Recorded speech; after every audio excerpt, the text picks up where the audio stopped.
Seguramente el nombre de Rodolfo Guzmán Huerta a usted no le diga nada, pero ¿qué tal el santo, el enmascarado de plata? Pues se trata de la misma persona, ya que bajo esa máscara se encontraba un hombre de carne y hueso que se convirtió en un superhéroe, en una leyenda del cuadrilátero y del cine fantástico nacional, gracias a más de medio centenar de películas filmadas principalmente en los 70s y 60s, y al triunfo de la mayoría de las más de 10,000 batallas que libró como luchador.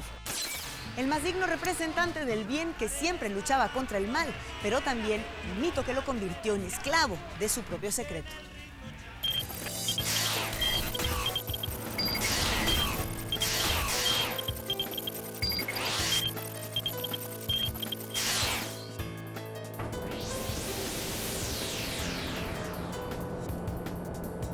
La leyenda del santo inició en el barrio de Tepito, donde la familia Guzmán Huerta encontró un lugar donde comenzar de nuevo, luego de renunciar a su vida en Tulancingo, Hidalgo, donde Rodolfo Guzmán nació el 23 de septiembre de 1917.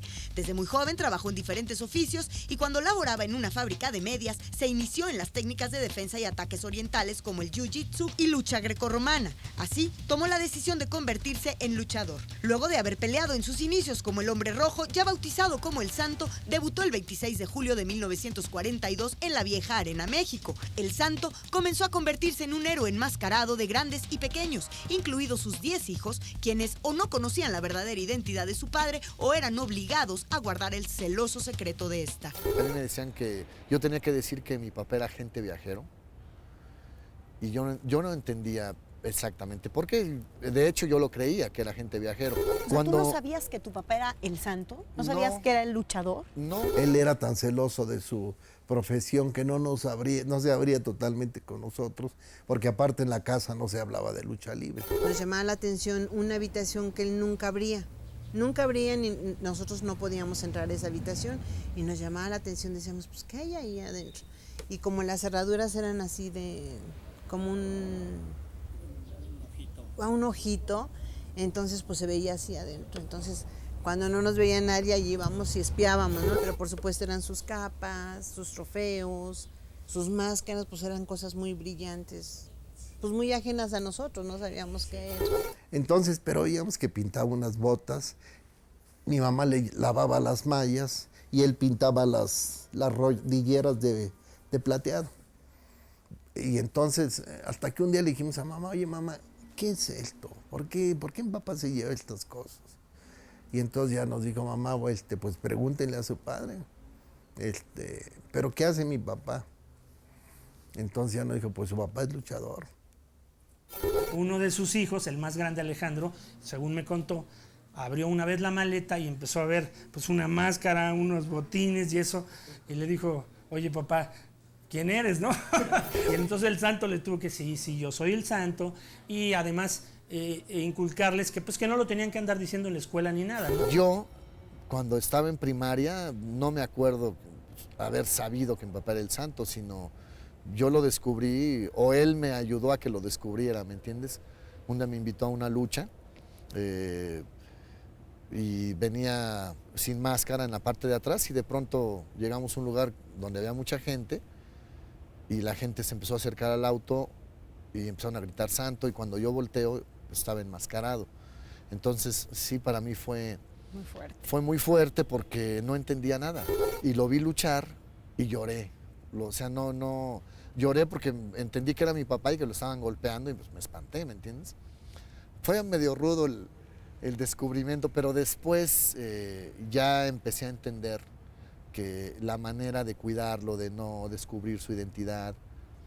Y en la escuela, pues, tenía que callarme. Y los compañeros nos decían, ella es hija del santo, ella es hija del santo. Pero pues yo creo que yo no sabía, o sea, yo creo que no conocía bien quién era el santo siquiera. Y el día que me atreví a preguntar, bueno, pues ya mi mamá me explicó que efectivamente mi papá era el santo, pero que nosotros no podíamos andarlo platicando, porque el santo tenía una identidad secreta. El santo saltó de luchador exitoso a superhéroe en 1951, cuando se publicó con un precio de 50 centavos el primer número de la historieta del Santo el Enmascarado de Plata, creada por José Guadalupe Cruz. El relato comenzaba con el asesinato del santo, un luchador enmascarado quien hereda a su hijo esta prenda y la promesa de continuar luchando contra el mal y buscando la venganza de su muerte. Entonces la historieta empieza a tener mucho éxito. Y don René Cardona adoraba a mi papá, fueron muy buenos amigos, y finalmente le regalan el sobrenombre, Sí, ¿no? sí, sí. Del enmascarado de el plata. mote del o el enmascarado mote, de plata, sí. Y mi padre lo registra. Era fotomontaje, ¿no? Entonces tenían que fotografiar a Santo. Santo lo fotografiaban y ya después esas fotografías de Santo las recortaban y las pegaban a viñetas donde realizaban el fondo, ¿no? Lo hacía tanto José Trinidad Romero como otro fotomontajista que se llamó Horacio Robles. Ellos fueron los principales autores de esta historieta. José G. Cruz se hace millonario con la historieta y a mi padre, bueno, le da su participación y mi papá feliz de que la historieta tuviera éxito. La historieta llegó a ser la revista más vendida en el mercado y llegó a publicarse hasta 3 veces por semana durante 20 años. En las historietas, el santo luchó primero contra criminales terrenales y después contra seres sobrenaturales y de otras galaxias. Pero en los 70s comenzaron los problemas entre el santo y José G. Cruz, al parecer por dinero, y terminaron en demandas y contrademandas y lo que fue peor, en la revelación pública de la identidad del santo. En Televisa le proponen a mi padre hacer una historieta nueva, una cosa diferente. Y mi padre se sienta con José G. Cruz y le platica que hay planes para hacer una nueva historieta. Y yo creo que José G. Cruz se ofende o no sé qué pensó. Y le dijo, pues que te vaya muy bien con tu historieta, ojalá tengas mucho éxito. Y a la semana siguiente pone en la contraportada de la historieta que Rodolfo Guzmán Huerta, a partir de ahí se conoce el nombre real del santo, porque él lo descubre. Y le tomó muchas fotos sin máscara para luego pues sacarlo en las revistas y decir, el santo no tiene pelo y eso, y cosas así, cuando tenían su problema, ¿no? Y empiezan los pleitos, empiezan las demandas.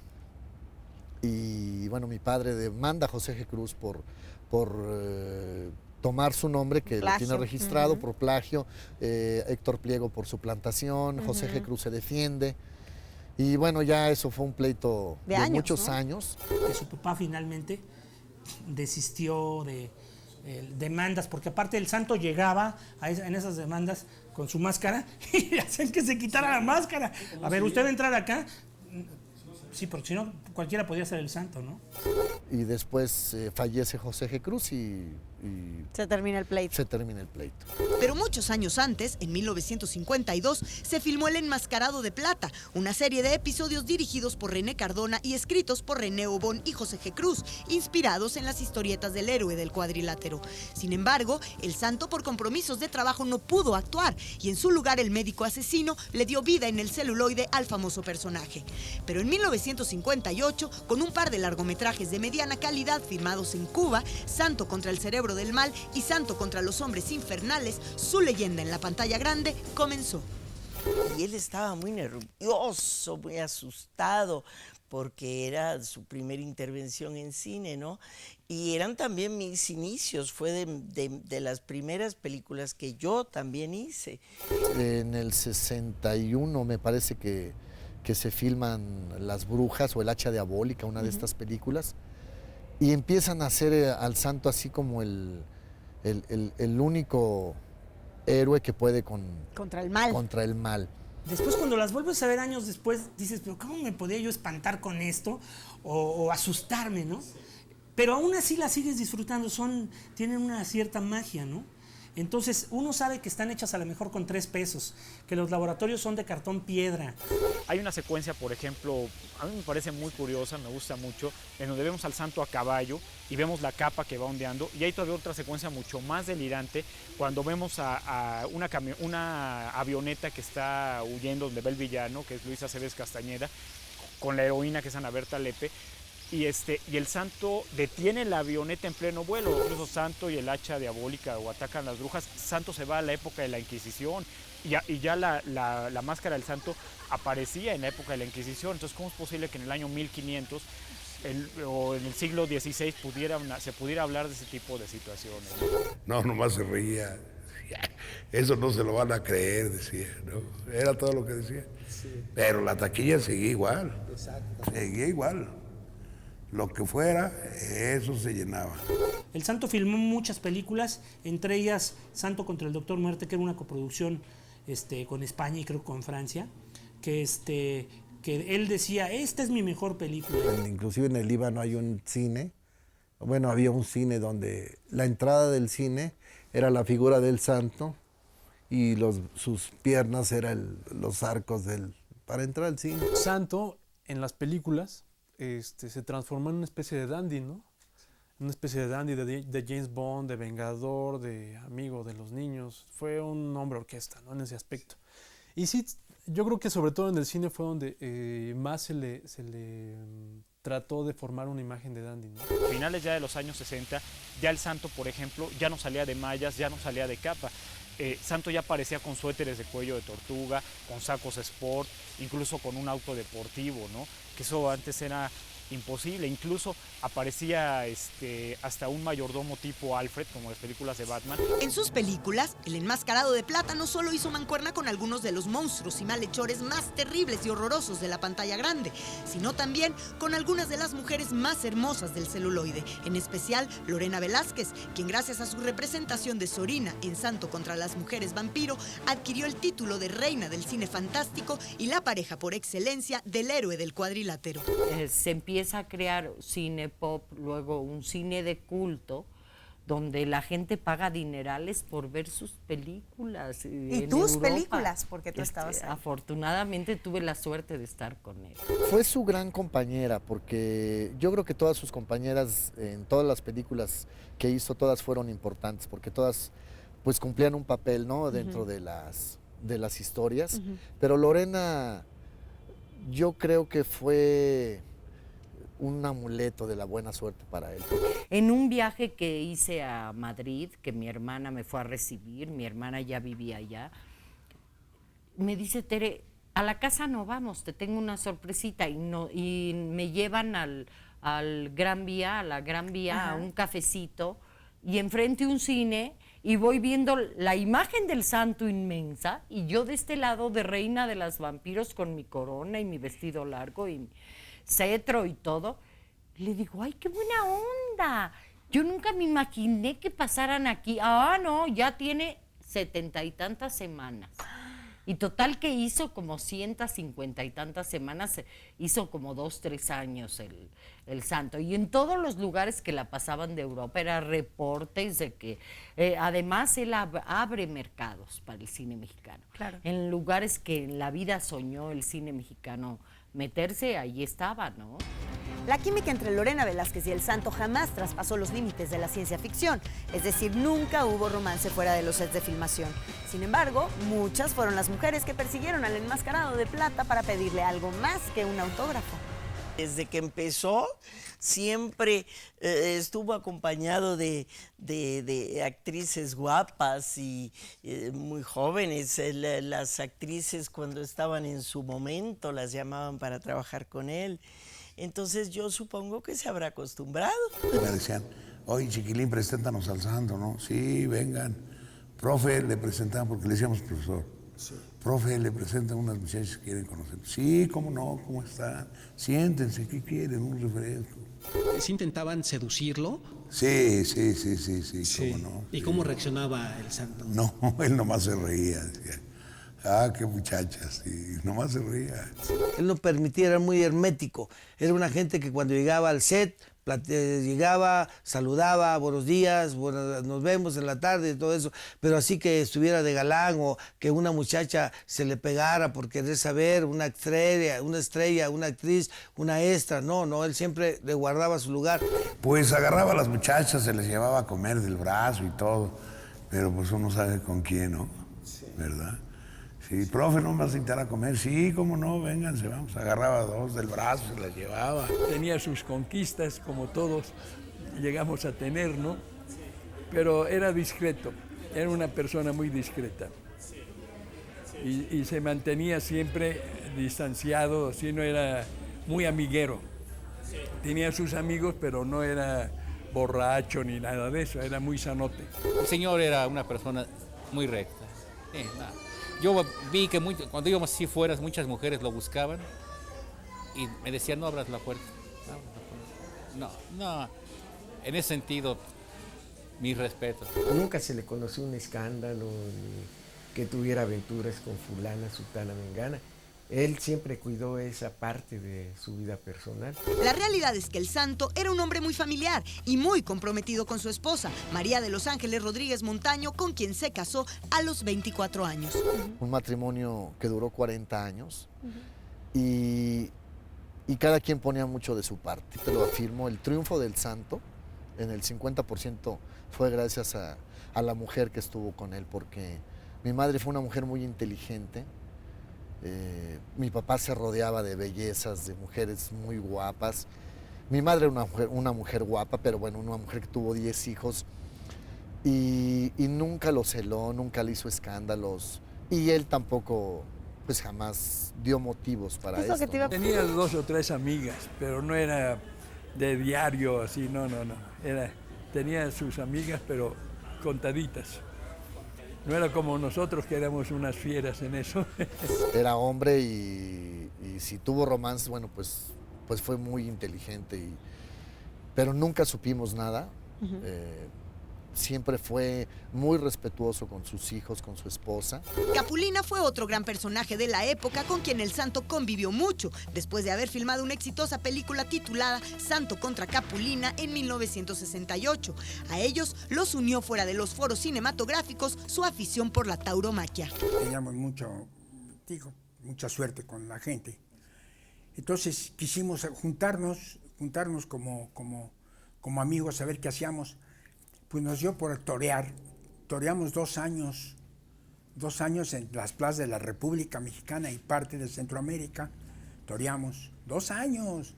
Recorrimos todas las plazas de toros, llenándolas, pero hasta el bote.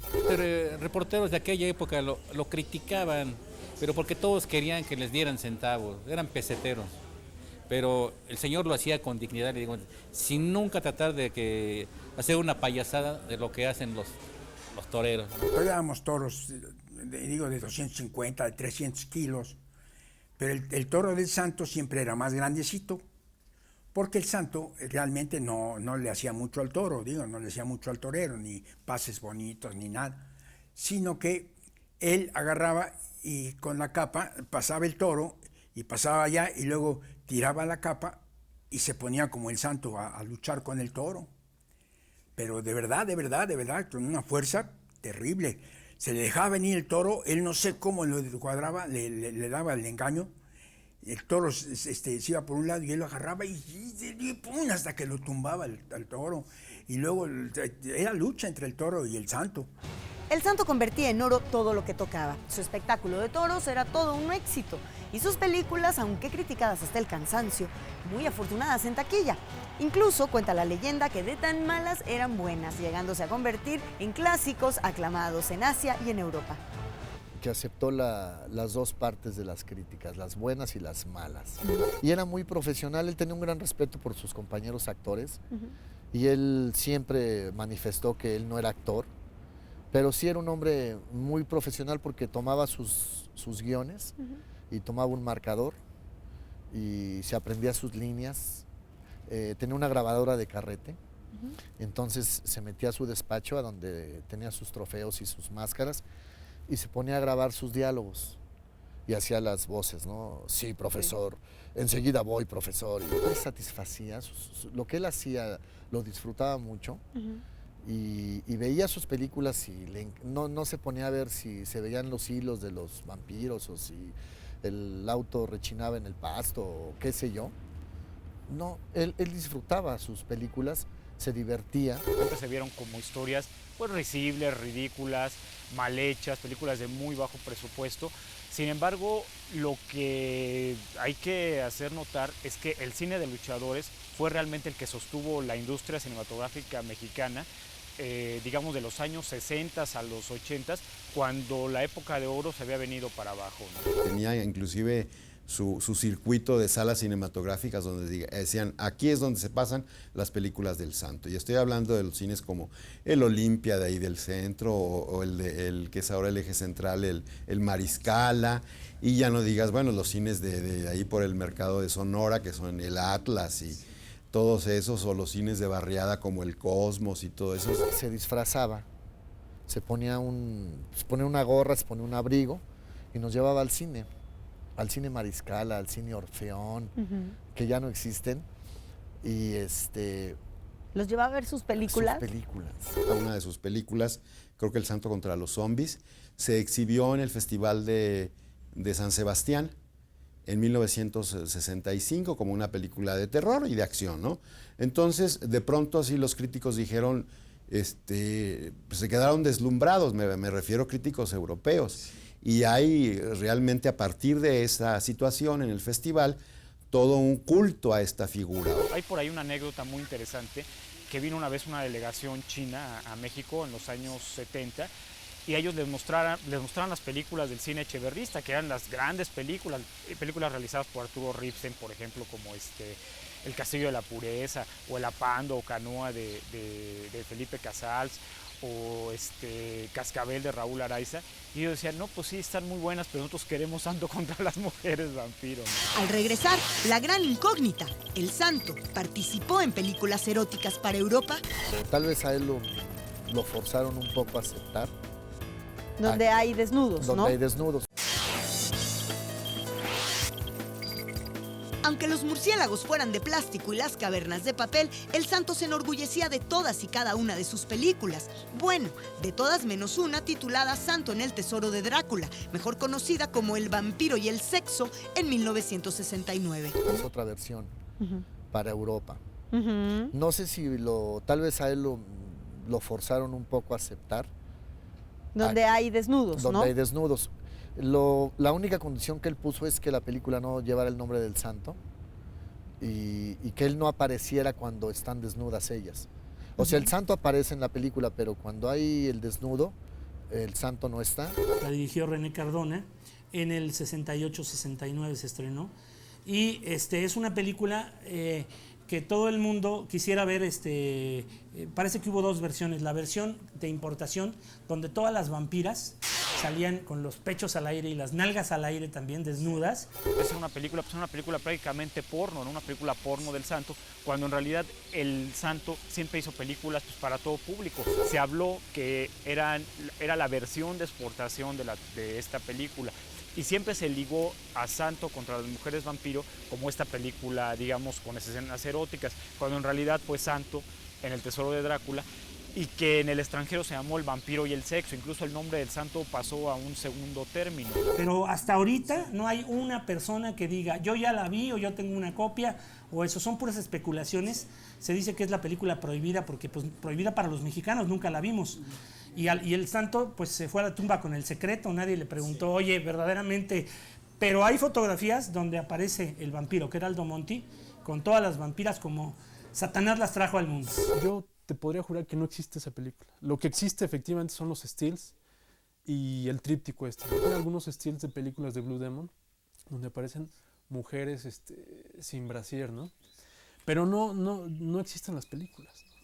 Yo creo que es un mito. Bueno, una teoría que me parece la más cercana es que en realidad nunca se filmaron esas escenas, que realmente fueron fotos publicitarias, pues precisamente para atraer al público. Tal vez esa película a él no le agradó mucho, porque él siempre buscó que sus películas fueran limpias, ¿no? No tuvieran sexo ni cosas desagradables.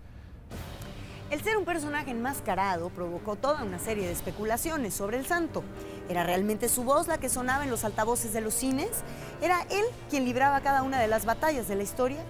Que se aprendía sus diálogos y como le doblaban la voz, pues no le preocupaba mucho al director la entonación y simplemente con que el movimiento de los labios fuera el necesario, ¿no? No sé si era Narciso Busquets, no me acuerdo, digo, no, era un buen actor, pero ya luego lo dobló él, ya hablaba él personalmente.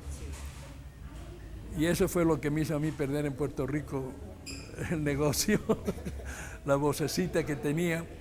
El director le decía, profe, si quieres que te doble. No, yo, pues ¿para qué vine? No, yo me lo he hecho.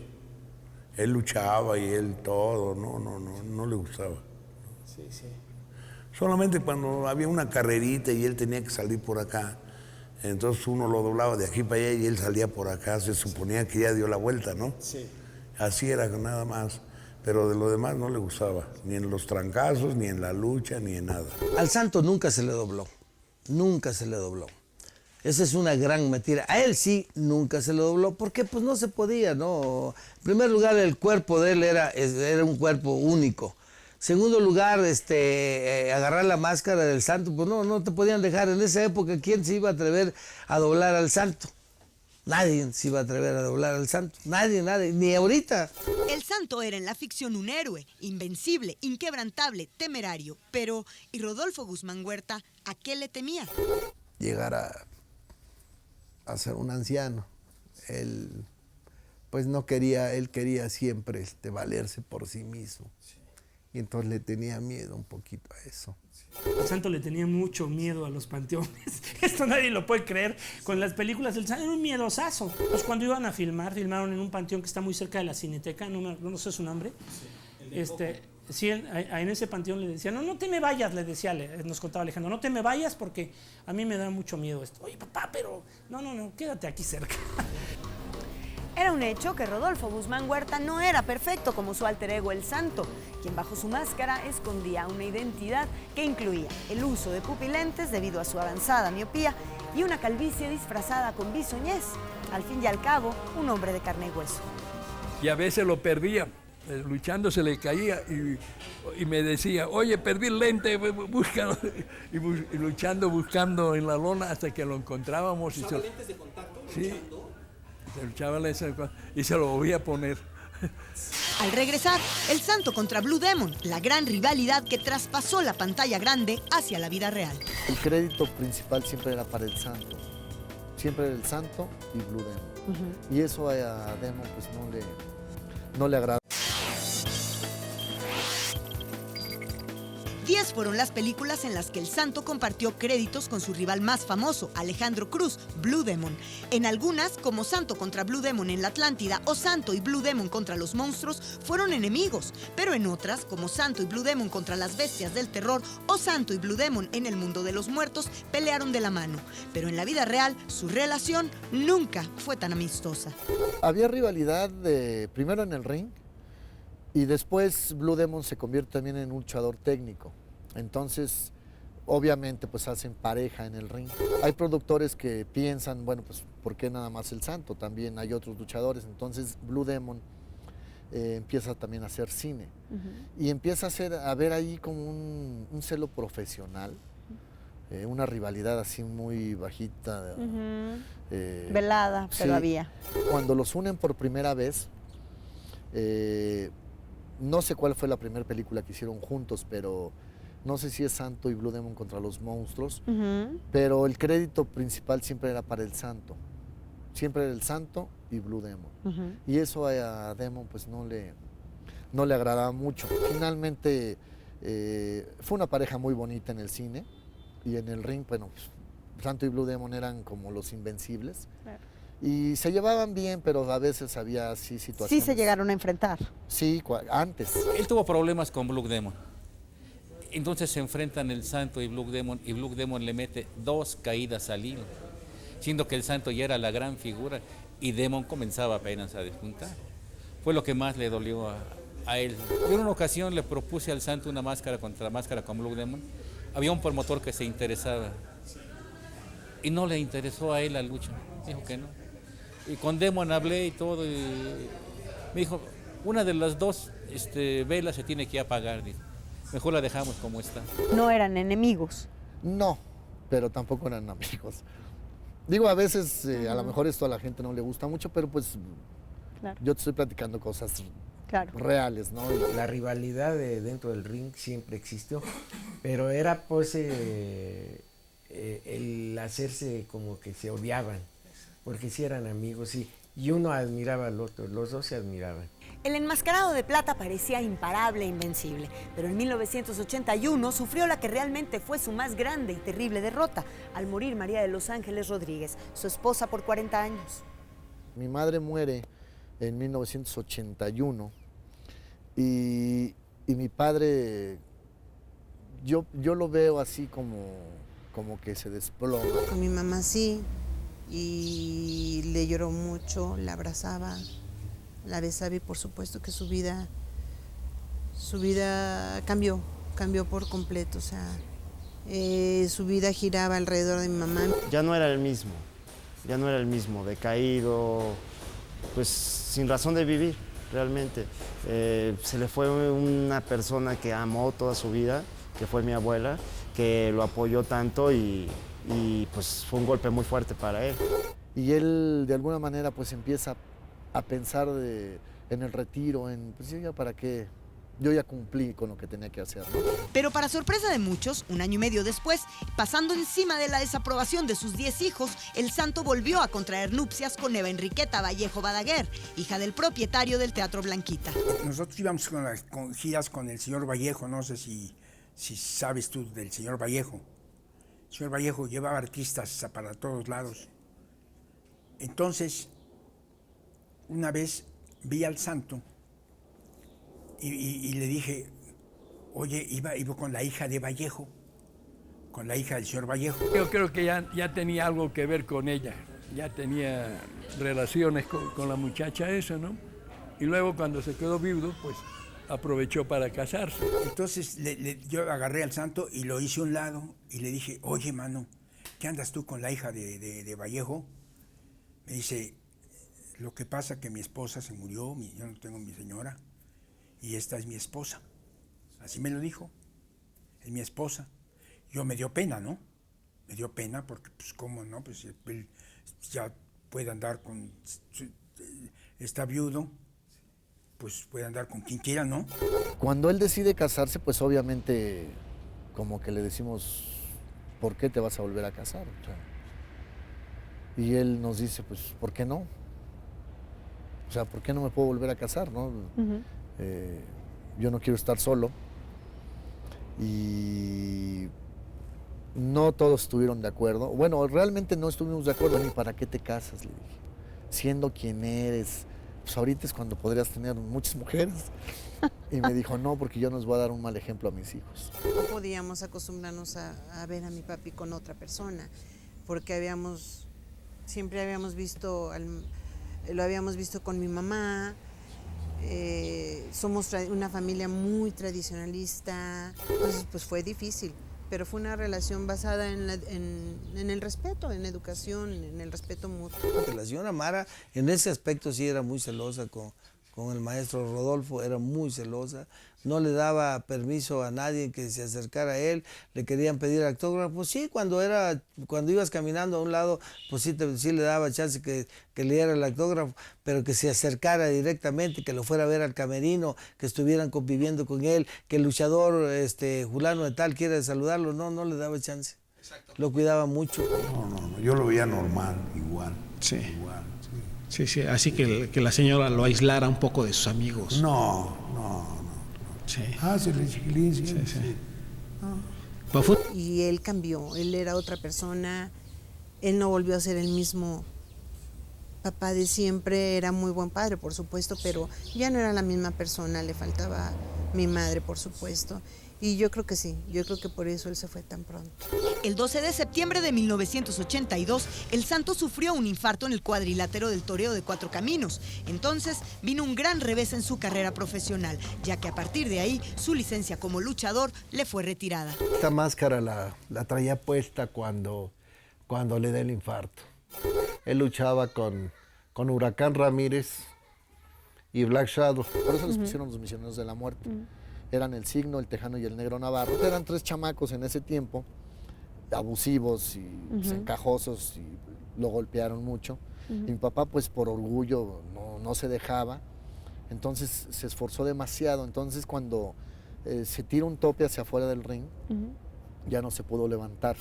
Entonces yo me brinco inmediatamente y me arrimo a su oído y le pregunto, profesor, ¿cómo te sientes?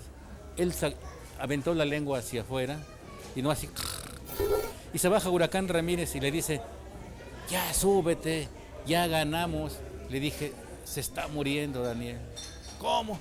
Ya lo ve y él se lo echa al hombro. Voy por las escaleras, eso hasta lo grabaron. Entonces voy con las escaleras porque el santo iba desplomado. Pero eso de caminar los escalones, subir hasta arriba y ya el dolor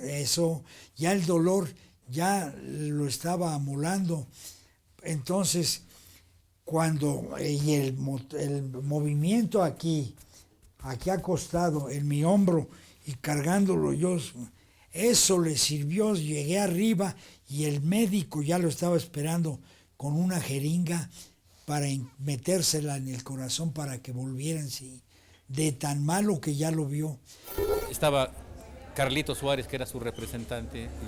Le quito la máscara y le digo a los demás, zapatillas y todo, mallas. Lo dejamos al 100% desnudo, ¿no? Estaba él prácticamente agonizando. Yo salgo y me dice su familia, Alejandro y los demás, Pompín, ¿cómo está mi papá? Bien. Y me dicen, ¿y por qué está llorando? Nos ocultaban eso, hasta que finalmente ya terminó la lucha y ya nos platicaban mis hermanos que sí, que había estado mal mi papá, que había recibido un golpe que le había afectado y que había requerido de atención médica. Cuando él reaccionó, nosotros estábamos llorando, ya lo vimos y lo abrazamos y pues sabíamos que todavía lo teníamos porque pues adorábamos a mi padre, ¿verdad? Más que como personaje, como ser humano, era un ser humano de un garbanzo de a libra. Imagínate, a los 63 o 62 años seguía luchando y pues ya en ese momento él tenía que haberse cuidado más, pero él era muy entregado. Y de repente el mismo público que lo vitoreaba le gritaba, ¡cuidado, abuelito! ¡No te vayas a lastimar! ¡Ya retírate! El mismo público de la misma lucha, ¿no? Entonces, pero él siempre fue un atleta, o sea, nunca se lesionó en toda su carrera, ¿no? Él era muy vanidoso, era un hombre que siempre andaba muy perfumado, muy bien arreglado. Era un hombre muy guapo, Mónica. Era un hombre de rostro así muy varonil. No tenía arrugas, estaba enterito, a sus 63 años estaba enterito. Con un marcapasos colocado en el corazón, el Santo se despidió de su público como luchador en 2 eventos multitudinarios, uno en el Palacio de los Deportes y otro en la Arena México. Para ese entonces, y previendo un eventual retiro, el legendario héroe ya había decidido cuál de sus hijos continuaría su legado sobre el ring. Él siempre dijo que no quería que sus hijos fueran luchadores, seguramente porque es una profesión difícil, pero yo creo que en el fondo sí quería, porque él te ponía las cosas en la mesa, ¿no? Él tenía la idea de que su hijo, Alejandro, fuera el hijo del santo. Pero Alejandro se quería preparar en la cuestión de tener un título. Y ya cuando llegó el momento, el profesor le dijo, Alejandro, ya es tiempo de que luches. Dijo, no, ellos hablaban siempre la palabra mano. No, mano, dijo, no, ya no. Entonces, pues recayó sobre el hijo del santo. Yo veía al santo enorme.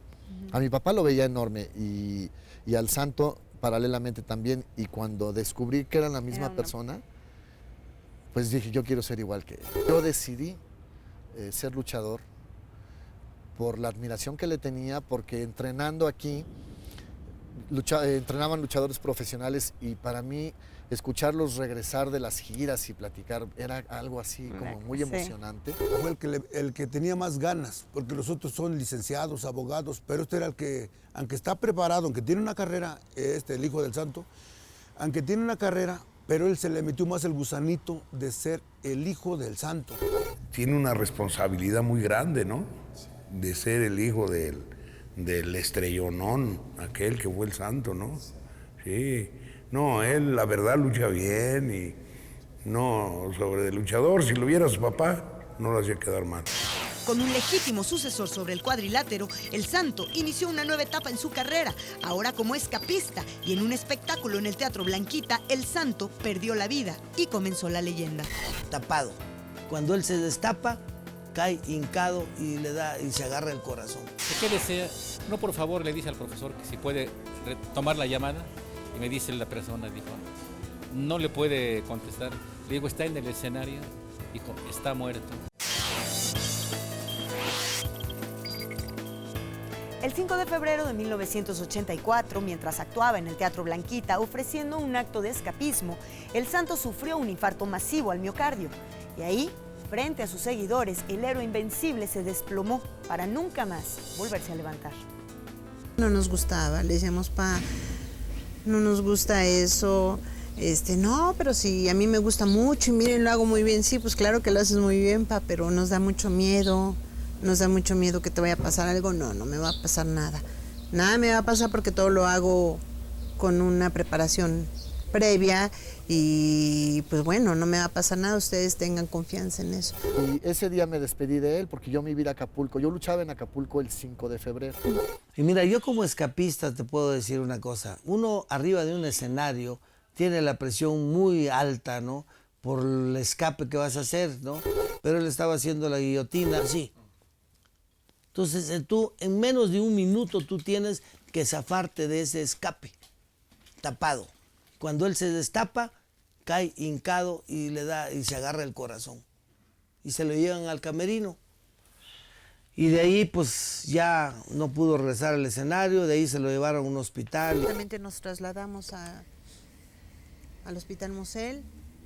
Cuando llegamos nosotros, mi papá ya está en quirófano y no lo volvemos a ver. Cuando me hablan por teléfono y me dicen, Pompín, murió el Santo. Y que deja de estar jugando. Y colgué el teléfono. Volvieron a insistir, ¿no? ¿Dónde murió el Santo? En el Teatro Blanquita. ¿Qué desea?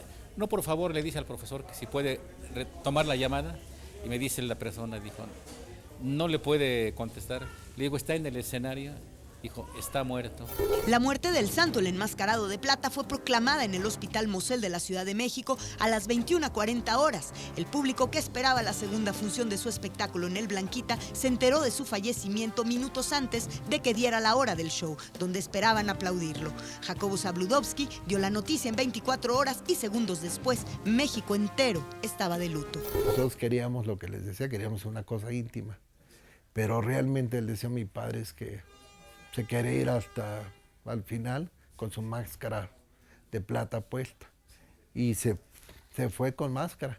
Le puso, mi hermano Alejandro le puso su última máscara y así se fue con su máscara puesta. ¿Cuánta gente era? ¿Con qué devoción lo despedían? Las porras, todo eso lo tengo aquí, parece que fue ayer. Y pues se le agradece a todo el público que fue a despedirlo. Fui a verlo, dije, me quedé viendo y yo nomás dije, ¿cómo voy a creer que una leyenda de nuestro espectáculo? ¿Cómo voy a creer que una cosa grande de nuestra vida, Dios mío, qué pasó? Me quedé viendo ahí que dije, no somos nada. Me acuerdo del trayecto de la funeraria a Mausoleos del Ángel. Y me acuerdo que en los puentes peatonales del periférico estaba lleno de gente que le decían adiós y escuchabas el grito de Santo, hermosísimo, ¿no? Y a pesar de la tristeza y todo, pues te daba gusto, ¿no? Escuchar a la gente. Cuando llegamos a Mausoleos, prácticamente le arrebataron el ataúd a las personas que lo iban a cargar, la gente lo cargó y se lo llevaron hacia adentro de los mausoleos. Cuando lo suben en la rampita que suben el ataúd y empiezan a meterlo a la cripta, eran aplausos, eran porras y obviamente, bueno, pues muchas lágrimas, mucha tristeza. Toda la vida lo quise mucho. Para mí no hay quien lo sustituya. Como amigo, inmejorable.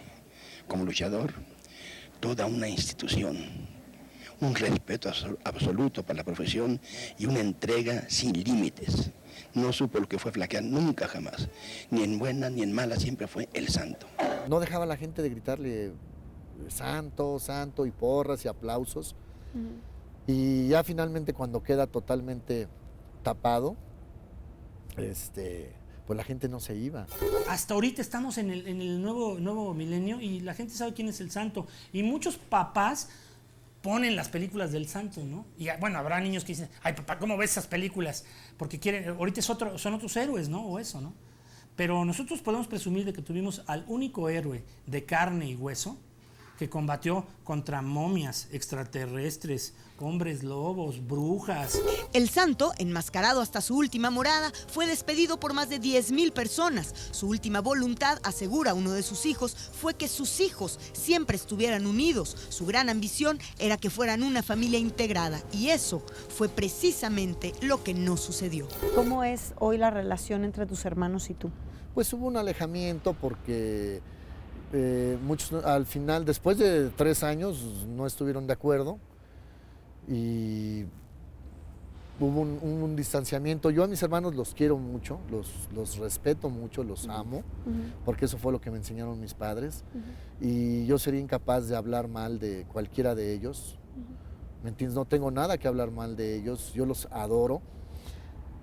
Simplemente hubo un distanciamiento. Entonces yo me acerco a mis hermanos, les explico la situación y les pido que me autoricen a registrar el nombre del santo.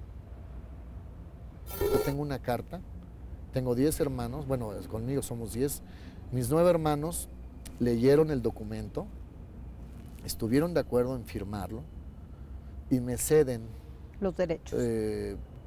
Los derechos que de alguna manera dijeron, bueno, si él es el que está luchando y él es el que se ha encargado hasta ahora de todo lo que tiene que ver con mi papá, bueno, pues que lo haga.